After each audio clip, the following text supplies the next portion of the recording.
in the committee, not on the floor of the House. And when you leave it to just a couple of individuals to work out something between committee and the floor of the House, sometimes it doesn't get to where people would like for it to be. And with that, I'll reserve the balance of my time. Gentleman reserves the balance of his time. Gentleman from North Carolina. Gentleman from Colorado. How much time remains? The gentleman from Colorado has 2 minutes remaining. The gentleman from North Carolina, 2 minutes. Okay. There's too many North Carolinians around here. Would my colleague yield? I would yield, I think. Oh. Which gentleman from North Carolina has 2 minutes? The gentleman Mr. Watt? from North Carolina, Mr. Watts. Yes. All right, I'd yield to my other friend from North Carolina. I thank my colleague, Mr. Perlmutter, for working diligently with us on this language. He raised significant concerns, and the language that we have that the gentleman was integral in crafting actually is perhaps part of the reason why the President supports the legislation. And I appreciate Mr. Perlmutter working diligently on this. I would remind my colleagues that in our legislative hearing on this bill, the Democrat witness before the committee said that crowdfunding will not work but for this exemption from individual state registration. It is a very key part of this process. When it costs $150 to register a security in Connecticut, and all you're trying to do is raise $150 from Connecticut, you net zero. And beyond that, asking a lawyer to file the paperwork. What we want to do is preserve that anti-fraud bit that the states do very well at, and we have done that with this language, and I yield back to my colleague. Reserve my time. Gentleman from Colorado reserves the balance of his time. The gentleman, Mr. Watts of North Carolina. And I'll yield myself the balance of the time, although I won't take it. I want to express my thanks also to Mr. Perlmutter and to my colleague from North Carolina, Mr. McHenry. As I indicated, they made an effort to move this in the right direction. They, in fact, moved it. This amendment is better than the underlying bill, which totally preempted state law. So it moves in the right direction. It just does not move far enough in the right direction.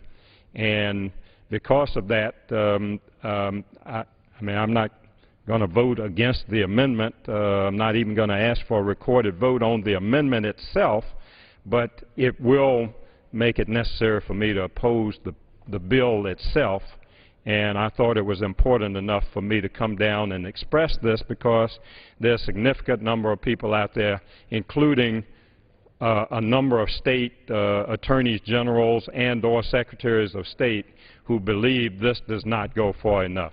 With that, I thank the gentleman and I yield back the balance of my time. Gentleman yields back the balance of his time. Gentleman from Colorado. And I thank the chair, and I appreciate Mr. Watt's comments. They're legitimate, except that the purpose of this is to have, in effect, a national solicitation, notification nationally to the SEC, and then the powers of the states kick in, as opposed to individual notification state by state. And I appreciate his concern. It's legitimate. But to make this work, you have to have a structure that allows for the national offering, notice to the states, and then the states' police powers kick in, as well as the SEC has its police powers if there is any fraud, manipulation, misrepresentation, or the like. And with that, I'd urge an adoption of the amendment. All times expired. The question is on the amendment offered by the gentleman from Colorado. Those in favor signify by saying aye. Aye. Those opposed will say no. In the opinion of the chair, the ayes have it, the ayes have it. The amendment is adopted.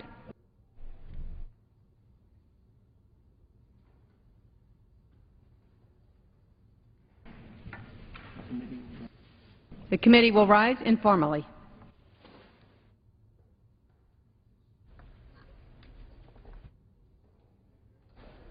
The House will be in order.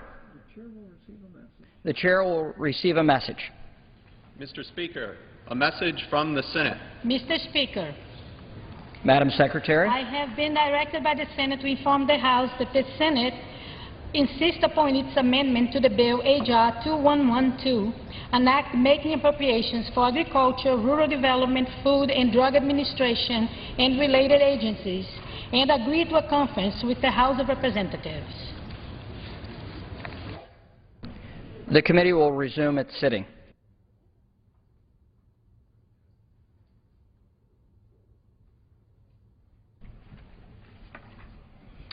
Pursuant to Clause 8 of Rule 18, the unfinished business is the request of a recorded vote on Amendment Number 4, printed in Part A of House Report 112 through 265, by the gentlewoman from New York, on which further proceedings were postponed and on which the noes prevailed by a voice vote. The clerk will redesignate the amendment. Amendment Number 4, printed in Part A of House Report Number 112-265, offered by Ms. Velazquez of New York. A recorded vote has been requested. Those in support of the request for a recorded vote will rise and be counted. A sufficient number having arisen, the recorded vote is ordered. Members will record their votes by electronic device, and this will be a 15-minute vote.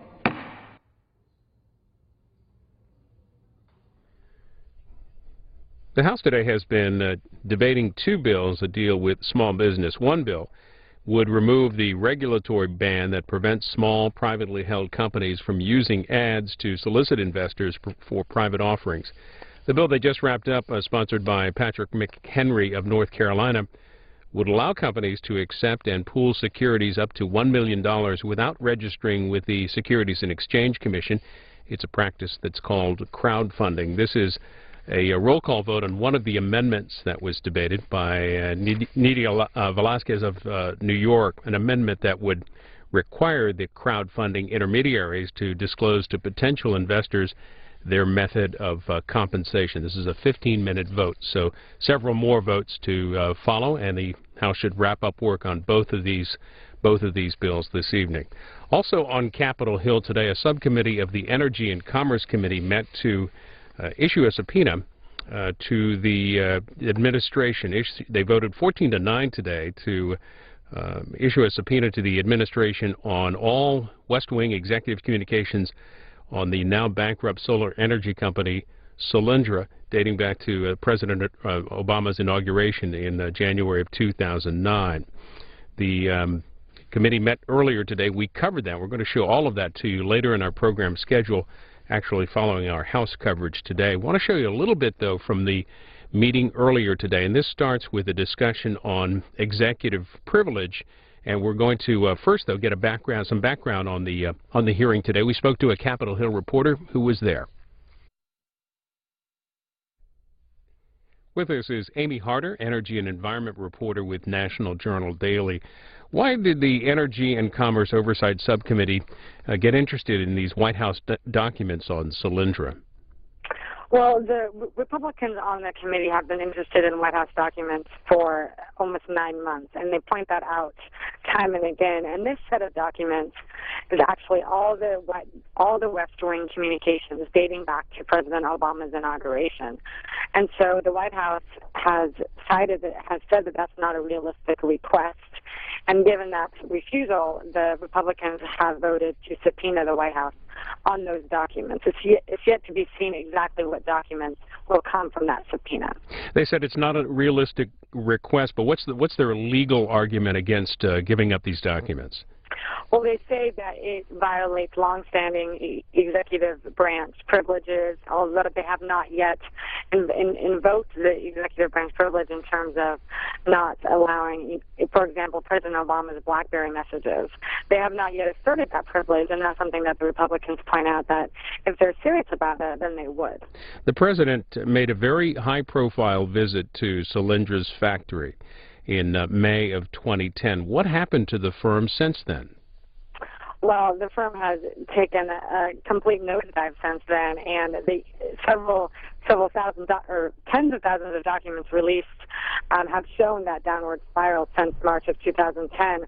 In August of this year, they announced that they're filing for Chapter 11 bankruptcy, and since then, they're also facing an FBI investigation, and the Energy Department's Inspector General is also investigating the company. So it's really taken a nosedive from that really high perch that it was on when Obama touted the company as a model for his green energy agenda. Well, what has the failure of the company done to the administration's efforts to boost green technology companies? It's been a huge political blow to the administration. I think people within the administration and clean energy experts themselves acknowledge that, and I think it's really dampened political support for clean energy across the spectrum, even separate from the loan guarantee program, which is taking most of the political heat, but also renewable energy tax credits and grants. They all kind of get lumped together when it gets into this political sphere. Well, what happens next with this Energy and Commerce subpoena? Is this just for documents? Will there be additional witnesses called? The House Republicans, after the hearing, were a little bit vague on that. They said that they still haven't officially sent over the subpoena, at least when I spoke with them a little bit earlier, that they hadn't yet sent over the subpoena yet. They're still trying to work out exactly what they want in that subpoena. They initially said they wanted everything from January 2009. Now they're trying to perhaps narrow that somewhat after a meeting on Wednesday night about that. The next scheduled hearing is November 17th. That will be with Energy Secretary Stephen Chu, and that will be a very high-profile, very highly anticipated hearing in terms of what he has to say. Amy Harder covers energy and environment issues for National Journal Daily, and you can read her reporting at nationaljournal.com. Thank you for joining us. Thanks so much. And again, the Energy and Commerce Oversight Subcommittee voted 14-9 to authorize the chairman of the committee, Fred Upton, to issue those subpoenas to the White House. We'll show you some of that in just a moment. Just to let you know, this is the first of several votes on the House floor, an amendment to one of the two SEC regulations bills that was debated earlier today. Now back to today's hearing on the of Energy and Commerce. The subcommittee voting 14-9 to issue the subpoenas. Some of the debate today centered around the issue of executive privilege. We're going to start with the comments of California Democrat Henry Waxman. The Republican today said the White House has refused to give us anything. It's just not true. In my experience in Congress, I've never seen a situation where, on a bipartisan basis, if somebody asked for more time, you didn't give them more time. We could have given them a little bit more time to make clear we're getting the information that's pertinent. Well, why is the White House still saying they don't want to comply with all the information that's been requested? Because the information request is so broad that it could be a violation of executive privilege. The White House has not claimed executive privilege, but if someone is discussing whether the President should go to the Solyndra's factory, and then all these different people in the White House are involved in the logistics, and the President might have contacted somebody in the staff, that's just not information that is pertinent to our investigation. It becomes a fishing expedition. It intrudes on the prerogatives of the presidency. The presidency, not just this president. So I just really think that if you would look at this question seriously, you don't need to have a subpoena vote today because the White House didn't give Mr. Upton his written statement. They gave them everything but. They gave them a clear elucidation of what information they would provide to the committee. After that information has been provided, we can see what else we need. Do we need the information that was directed to whether the President should enter the west side or the east side of the company headquarters? There's some things we don't need, and there's some things that are just inappropriate for us to ask. So I would urge opposition to the subpoena, and I would even urge that the chairman of the full committee rethink his position in light of what he just said. They didn't give you the information that you wanted by your 4:30 meeting, and therefore we're going to go to the unprecedented step that was never taken by any chairman of this committee or subcommittee chairman of this committee to issue a subpoena to the White House. Yield back my time. As Chairman, Chairman strikes the last word and recognizes himself in support of the resolution. My colleagues, as chairman of the subcommittee, I feel compelled to offer this resolution. We have exercised restraint and patience during the course of this over 8-month investigation. and the administration has resisted our efforts every step of the way. Now, earlier this year, OMB repeatedly failed to cooperate with our investigation, and we agreed to put off a vote on that subpoena because we were assured that engaging in a dialogue with the administration and the minority would... Point of order, Mr. Chairman. We like the time being kept for you as it is. Thank you for your attention.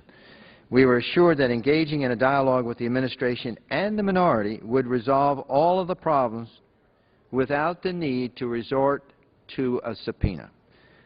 But that was just a stalling technique. We were forced to issue a subpoena several weeks later, but the administration had won the delay that they were seeking. The administration seems to think that if they can just drag this investigation out, that we will give up and simply go away. But we won't. We have a constitutional duty to investigate this matter pursuant to our oversight and legislative functions. We have an obligation to the American people to find out what went wrong with this loan guarantee program. Why have two of the first three companies that received these loan guarantees failed? Why was the taxpayers' money subordinated in the Solyndra loan? And why were so many warning signs and red flags simply ignored? My colleagues, this is a serious investigation. $500 million of taxpayers' money appears to be lost. This is not a fishing expedition. We already have documents that show that the White House was involved in decisions that related to Solyndra. We want answers, and so do the American taxpayers. It is unfortunate that it has come to this, but we do not have any faith in the White House overtures that seem to simply want to delay and obstruct. I request that members of this subcommittee join me in their full support for this resolution to authorize the chairman, Upton, of the full committee to issue subpoenas to the White House. Is there any further discussion on the resolution? Mr. Chairman. This gentleman recognize Mr. Markey. Thank you, Mr. Chairman. Strike the last. It's a strike. I asked unanimous consent to strike the last word. So ordered. Mr. Chairman, in my 35 years in Congress, I have presided over the issuance of only one subpoena in the time that I served as a committee chairman. It, too, concerned an environmental policy matter that began during the Bush administration, but unlike this subpoena, for every single internal White House email related to Solyndra, the one I issued was issued on a bipartisan basis with my ranking member, Republican member, Jim Sensenbrenner, fully supporting my efforts to learn more about the Bush administration's response to global warming. It was a bipartisan effort because we exhausted all other avenues for obtaining the information from the Bush administration first. That has not happened here. The Obama administration has been cooperating with the committee and has said it would continue to do so. The White House just yesterday offered to share internal White House emails on all issues that are being debated about the Solyndra loan guarantee. By contrast, what my subpoena requested was just two documents. One of these had been attached to a single email that EPA sent, but that the White House never even opened.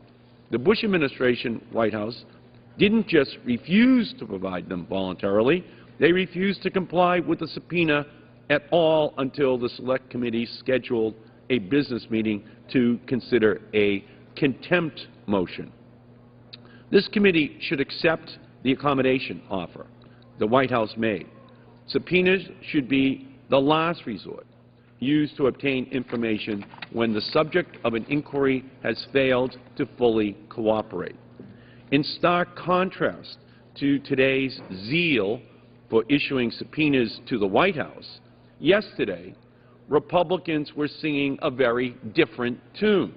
Over in the Natural Resources Committee, 100 yards away, Republicans voted unanimously against my motion to subpoena the CEOs of BP, Transocean, Halliburton, and Cameron, who refused, that's right, refused to appear at a hearing before our committee to testify as to what has happened since the BP oil spill.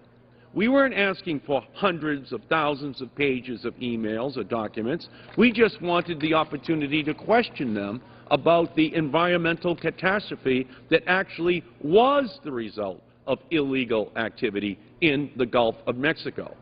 While insisting on full disclosure and complete transparency from the White House on Solyndra, Republicans have put the CEOs from the companies responsible for the worst offshore oil spill in our history into a witness protection program where they are apparently going to be immune from any congressional or public scrutiny.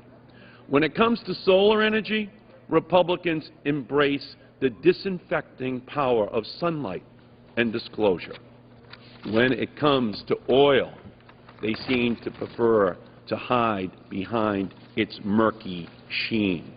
This debate isn't about using our committee's subpoena power. This is about fossil fuel and nuclear fuel interests not wanting more Americans using solar power. That's what it's all about. That's the bottom line in this debate. And you have to see this story in two parts. BP, oil, a crime, not a word. We don't want to meet these people. But here, with full cooperation coming from the White House, they insist on issuing subpoenas. That's all you really need to know. That's what this debate's all about. The fossil fuel and nuclear industry trying to kill what is now the growing industry. 100,000 employees in the solar industry, 85,000 employees in the wind industry, 85,000 employees in the coal industry. That's what it's all about, bottom line. They're growing too fast. Their share of electrical generation is growing too fast. We've got to slow them down and put a cloud over their ability to raise funding in the private capital markets, and we're going to do it at the expense of full procedural safeguards being given to all of those who come before this Congress. I yield back the balance of my time. And the Energy and Commerce Subcommittee voted 14-9 to authorize the chairman of the whole committee, Fred Upton, to issue a subpoena to the White House. We're going to show you all of that hearing later in our program schedule. As a matter of fact, it will follow our House coverage this evening here on C-SPAN. On the House floor, the first in a series of votes, the House today debated two bills on SEC regulations for small business. One would remove a regulatory ban preventing small privately held companies from using advertising to solicit investors. The other, Patrick McHenry's bill, would allow companies to accept and pool securities up to $1 million without registering with the SEC. It's a practice called crowdfunding. And right now, this needed Velazquez amendment to Patrick McHenry's bill. 15-minute vote. Her amendment would require crowdfunding intermediaries to disclose to potential investors their method of compensation. This is the only amendment vote for this bill. A motion to recommit next and final passage ahead.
On this vote, the yeas are 189 and the nays are 234, and the amendment is not adopted. The question is on the amendment in the nature of a substitute as amended. Those in favor, please say aye. Those opposed, say no. The ayes have it. The ayes have it. The amendment is adopted. Accordingly, under the rule, the committee rises. You go right down there.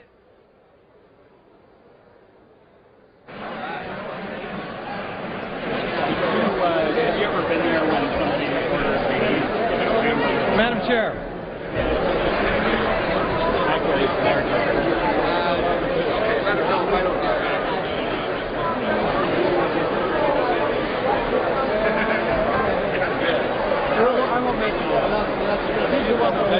Chair of the Committee of the Whole House on the State of the Union reports the committee has under consideration the bill H.R. 2930 and, pursuant to House Resolution 453, reports the bill back to the House with an amendment adopted in the Committee of the Whole.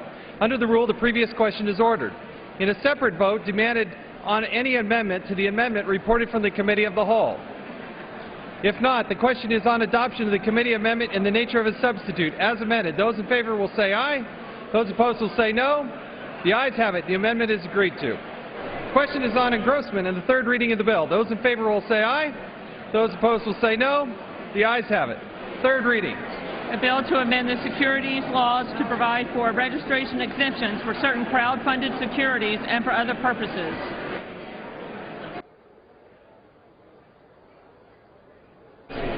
Yes.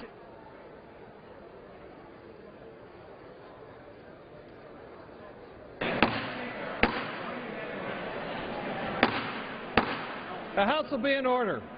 If members will please take their conversations from the well.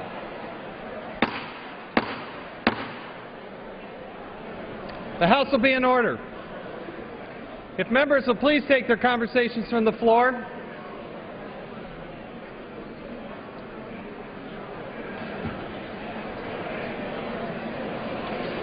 The House will be in order.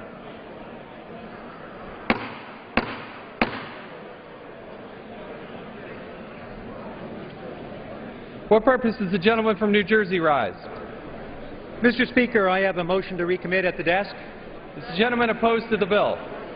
May we have order first, Mr. Speaker? Yes. Don't interrupt anything. Let him get it. I am opposed. The gentleman qualifies. The clerk will report the motion. Mr. Holt of New Jersey moves to recommit the bill H.R. 2930 to the Committee on Point of order is reserved. Point of order is reserved. Clerk will resume. Mr. Holt of New Jersey moves to recommit the bill H.R. 2930 to the Committee on Financial Services with instructions to report the same back to the House forthwith with the following amendment. Page 5, line 22, strike Section 4A, A, and insert subsections A and G of Section 4A. Page 11, line 20, strike the quotation mark and following the period and insert after such line the following. G, prohibition on intermediary doing business with Iran.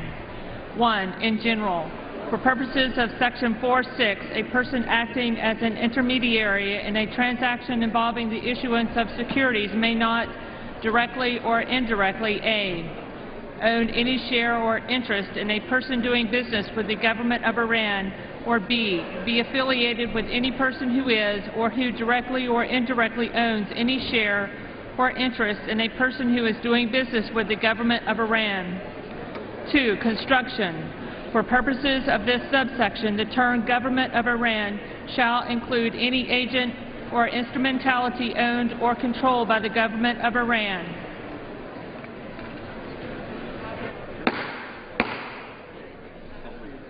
The House will be in order. The gentleman deserves to be heard.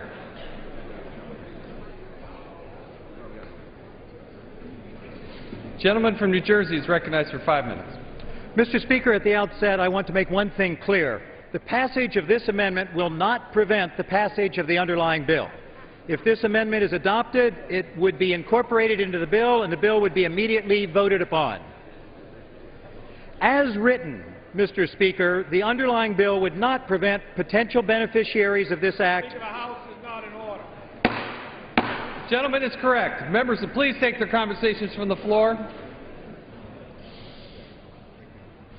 Gentleman may resume. Thank you, Mr. Speaker. As written, the underlying bill would not prevent potential beneficiaries of this act from doing business with the government of Iran, whose rogue actions threaten our interests and, through their terrorist intermediaries, the interests of our ally Israel. It's a gaping loophole that this final amendment would close. The U.S. has a comprehensive embargo against the government of Iran.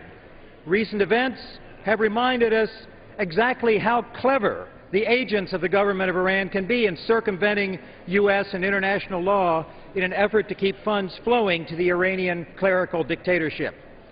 We saw that in the debate last week over a mining bill, Mr. Speaker, during which a link between an American company and the Iran Foreign Investment Company was discussed at length. May we have order, please? Gentleman is correct. If members would please take their conversations from the floor. Gentleman may resume. Last week, our colleague from Florida, Mr. Deutsch, offered the Republican majority an opportunity to close the loopholes in the mining bill that could benefit Iranian entities. Regrettably, that amendment was defeated on a party line vote. I come to offer the majority another chance. The bill here on the floor today would leave the door open to similar abuses. This final amendment would close any loopholes in the embargo by targeting intermediaries, those who run websites or act as broker-dealers who are seeking to provide help to unaffiliated issuers to do business around the globe. This final amendment mandates that those who want to benefit from the provisions of this bill must not have any interest in doing business with the government of Iran. Furthermore, they cannot be affiliated with any person who is doing business directly or indirectly with the government of Iran. Yes, Mr. Speaker, this is a serious amendment. Mr. Speaker,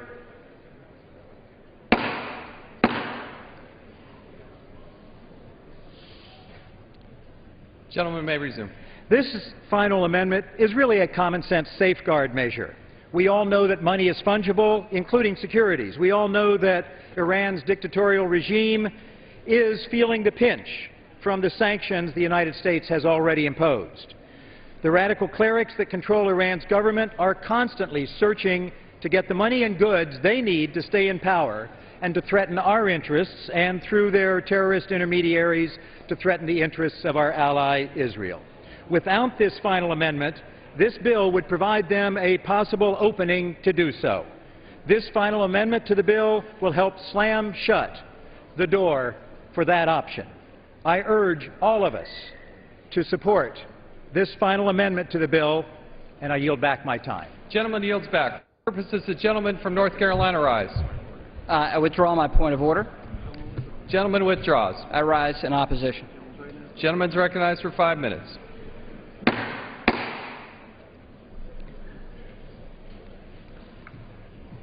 Gentleman may continue.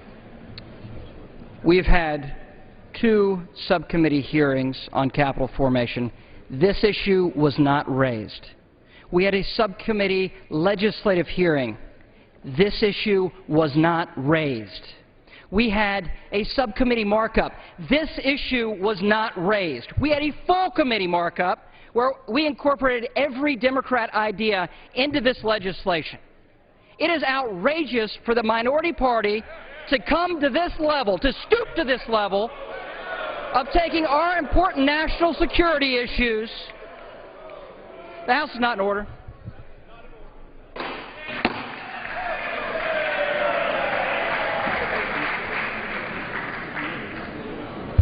Gentleman may continue.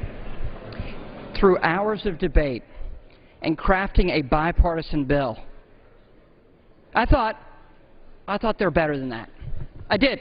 I thought we could get through this and pass this bill.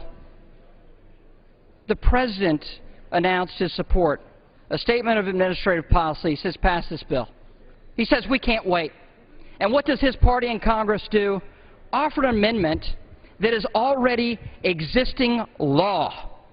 It is outrageous to play this political stunt with something so important as our national security. I ask my colleague to withdraw this motion to recommit so we can get to final passage and get going. Will my colleague withdraw? Will my colleague withdraw? withdraw? Is the gentleman seeking to yield time? Will you withdraw, yes or no? If this is such a non-controversial amendment, I ask the gentleman to accept it. Reclaiming my time.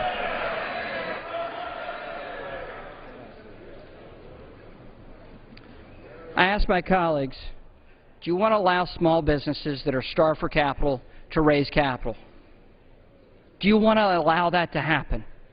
Then vote this down. Let's get to final passage. Let's get this economy moving. We can't wait. I yield back.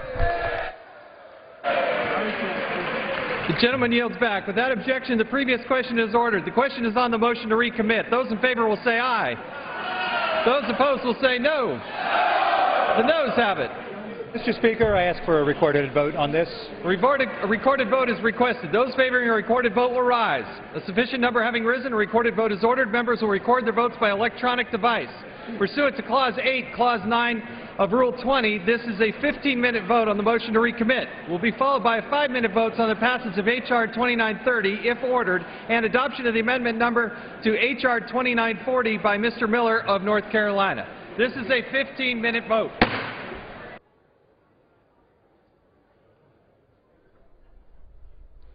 Patrick McHenry's bill is one of two that the House took up today dealing with SEC regulations for small business. The bill itself would allow companies to accept and pool security of up to $1 million without registering with the Securities and Exchange Commission. It's a practice called crowdfunding, and the bill would allow that to occur.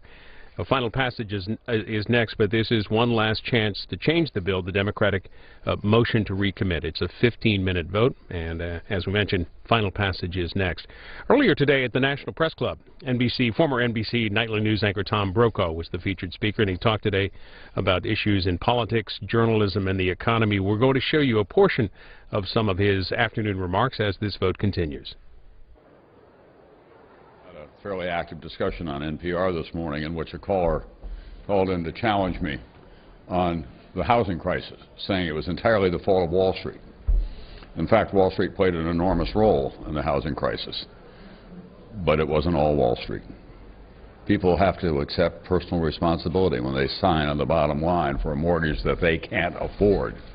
And here in Washington, Fannie Mae and Freddie Mac drove a lot of the stampede to people thinking that they could afford homes. Home ownership was going to be part of the American dream, but unfortunately it ignored a lot of the financial reality that comes with that.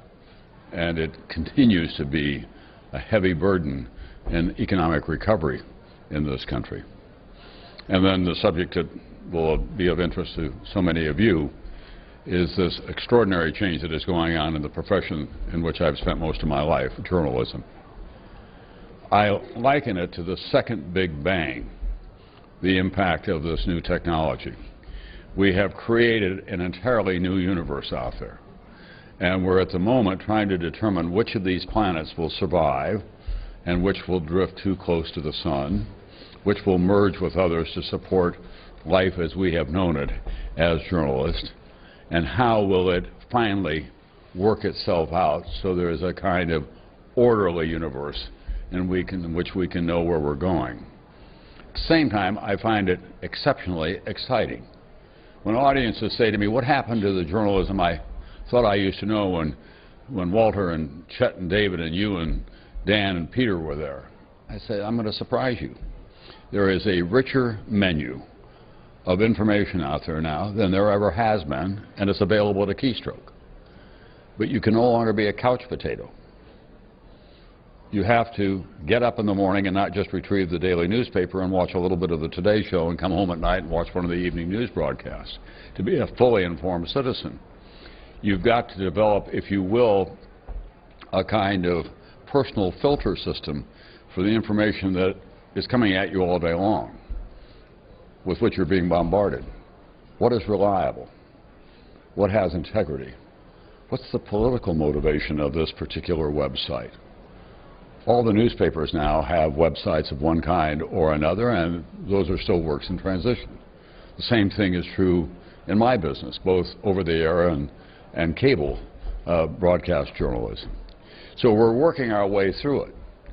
The test ultimately always is, however, how reliable is the information? What's the integrity of what we're seeing and absorbing? And that's going to require more vigilance on the part of those of us who are on the receiving end of it. And we should have no less an expectation of that. But the fact is that the reach is so much greater. Even while traveling, I can get up in the morning, click on, read the Financial Times from London, read the latest release from the Saudi Foreign Ministry, go on the website of the Council of Foreign Relations and see overnight developments in the international field and read a couple of papers, to say nothing of the broad range of papers that are available to us in this country.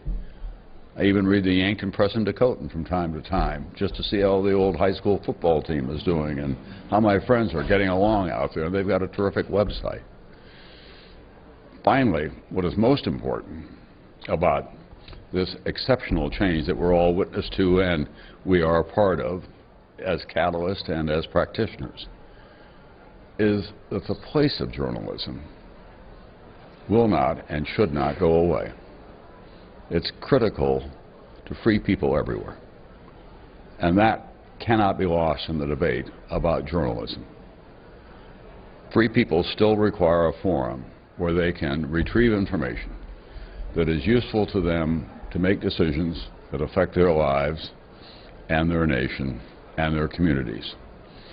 And we must kind of redouble our efforts to make sure that the culture of journalism remains intact and that its place in the public dialogue is prominent and defensible. Just this past week, obviously, we have been witness once again to what I think is one of the fault lines of American journalism at the moment, and that is that it's become kind of an echo chamber. Something like the Herman Cain accusations and episode get into the system and they squeeze out almost everything else.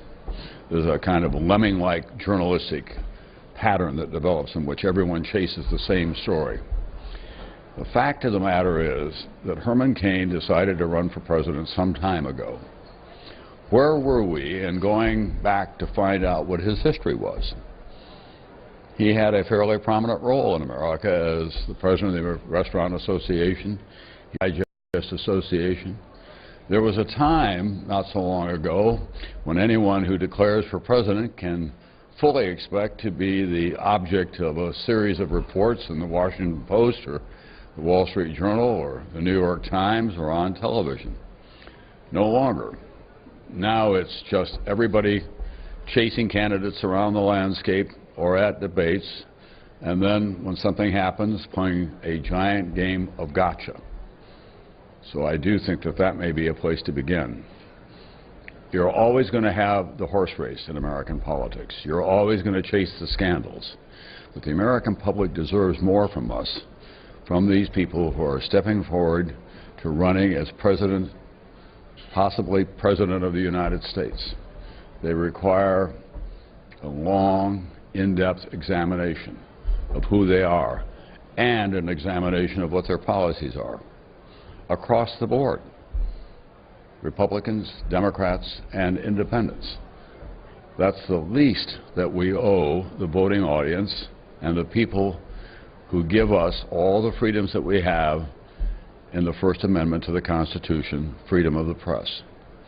Now, having said all of that, we can always expect that there will be a robust debate in this country. That, in fact, some of the language that we're seeing now is reasonably mild, even by contemporary standards. There's a new book out on the campaign of 1948. I was reading passages from it last night. Harry Truman, give 'em hell, Harry. Everyone remembers that campaign. At one point, made a speech in which he compared Tom Dewey, in effect, to Hitler and Mussolini. And it was recorded and printed in that fashion. He said that Tom Dewey is just like what happened in Germany, in which the financial interests decided they had to have somebody represent them, and it was Adolf Hitler. And the same thing happened in Italy. Well, the Dewey people went ballistic, but Harry Truman stuck by his guns and continued the campaign in that fashion. So we have a rich tradition of that. Moreover, here's something that may surprise a lot of people. Abraham Lincoln was, in a way, one of the first bloggers. When he was a lawyer and active in Illinois politics, he wrote scathing criticisms of his political opponents under a pseudonym. Scathing criticisms of them that had very little basis in fact, very opinionated, and very scurrilous. And of course, because he was so well known, one of his opponents called him out and challenged him to a duel. And because he was challenged, and a large, gangly man, Abraham Lincoln decided he would choose broadswords. And they met just across the line because duels were not permissible in Illinois. They met in Missouri at dawn, and thank God, wiser heads prevailed and got the duel called off. But it was provoked by a Lincoln blogger using someone else's name. So it's worth keeping all that in historical context. And finally, I'll share with you two stories that are the conclusion of my book. One involves my grandchildren. Meredith and I are big outdoors people. We're backpackers, and I've climbed a lot. She's a big horsewoman. We couldn't wait for the grandchildren to be just old enough that we could take them into the backcountry of Montana. So we rushed it a little bit when they were just 7 and 5, our two oldest. We decided that they should go on their first camping trip, and we took them up a trailless area into the wilderness near our ranch to a very backcountry, very rudimentary cabin that's on our property. There was a little bit of whining on their part about the insects and how hard the trip was, but we got there, had a big cookout, and at the end of the cookout, Meredith, who's called Nan by her grandchildren, said to them, okay, Clara and Meredith, you're going to sleep in the cabin. It's just a tiny cabin where cowboys would hang out during roundup time. And Tom and I will be just outside in our sleeping bags. And we gave them their little headlamps and tucked them into their sleeping bags. And you could see that they had a lot of questions, but they weren't raising them. So Meredith and I went out and got in our sleeping bag just outside the tent. We could hear a kind of whispered, urgent conversation from inside. And the youngest of the two suddenly came out and stood on the porch and looked at the two of us and said to Meredith, Nan, we need an adult in here now. I think that may be a metaphor for the country. And then finally, the anecdote that follows that is that I always learn something from the wild, from nature, when I'm in Montana. Every year there's some kind of an enduring lesson that I learn from the animal life, or from the storms that blow through, or the floods that we have, or the severe winters. The most memorable one for me came about 4 years ago when our river was very high, almost at flood stage because of snow runoff. And I went to a high point overlooking the river that was bordered by a conifer grove, and then on the other side, to get to the grassy pastures in the range of our ranch, there were thick rows of hawthorn bushes. And out of the conifer grove came about 12 elk cows and their newborn calves. And they stood and looked at me. I was about 200 yards away at that point and decided I was no threat. So the mother cows led these newborn calves into this very, very high and strong raging river. And they swam across, and the calves were having a hard time thrashing their way through the hawthorn bushes. They all made it except one. And he was swept downstream. Now I'm thinking, what do I do here? But on his own, he found an eddy, which is a back current, and got up onto a sandbar and walked back up a little farther and was on the far bank. The rest of the herd was across the river, and they were waiting patiently, and he tried again and failed a second time. And then he got back on the sandbar and tried a third time and failed again. Now I can barely breathe watching all of this. But as God is my witness, after the third time, he stood on that sandbank, trembling. Across the way, his mother separated herself from the herd, walked down to the edge of the river, looked at him, and nodded her majestic head, waded into the river, nuzzled him some, and then led him upstream to a safer place where they both got across, while the rest of the herd waited for them. And then they moved on to greener pastures. Our country is at flood stage. We need to find a way that we can navigate these rivers together and find our ways to higher ground. Thank you all very much. Stay up here and we'll continue.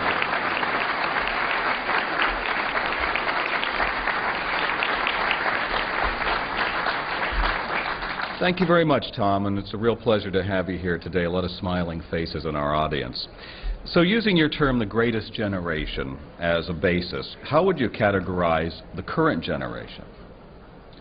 Well, you're talking about the young people coming of age now? Yes, or their us. parents, yeah. Or maybe parents. both. Maybe the boomers, both all right. I'm not a boomer. I'm a member of the so-called silent generation. I was born in 1940, and we're small because there was not a lot of birth going on during the war, obviously. And I've been fascinated by the baby boomers because, A, I was just close enough to them that we shared a lot of interest, and then I covered them as a reporter.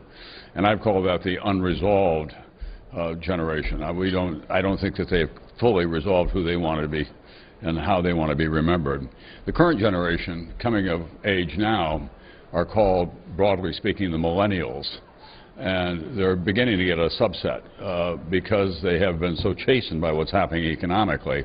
A lot of them have moved back home, not because they're slackers, because they can't find a job and they can't afford housing. So marketers are beginning to call them neo-frugalist.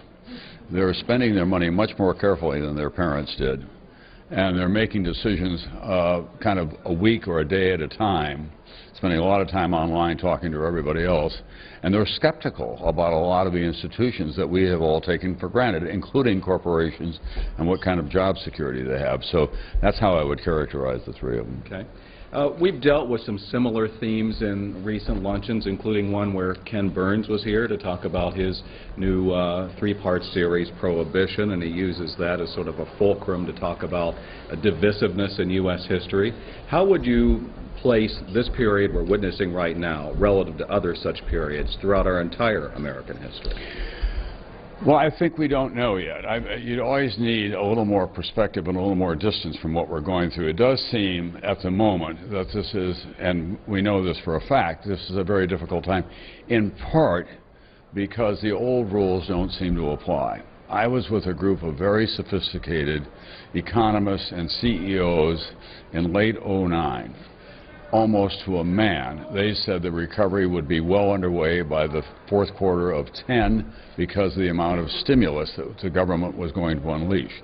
Everybody underestimated the depth of the housing crisis and the systemic quality of unemployment in this country, about companies learning how to do their job and make money with fewer workers. Moreover, everybody also underestimated the kind of ruthlessness. On this vote, the yeas are 187, nays are 237. The motion is not adopted. Question is on passage of the bill. Those in favor say aye. Those opposed say no. The ayes have it. Mr. Speaker. Gentleman from North Carolina. Ask for a recorded vote.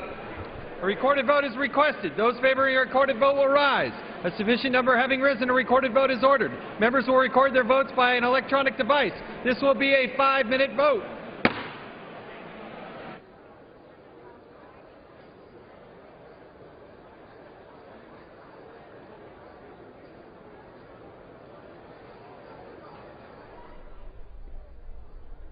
This is the final passage vote on one of the two SEC small business bills the House debated today. This is Congressman McHenry's bill, which would allow companies to accept and pool securities up to $1 million without registering with the Securities and Exchange Commission. 5-minute vote, final passage, and coming up next, an amendment vote, and then final passage still ahead on the other bill the House debated today.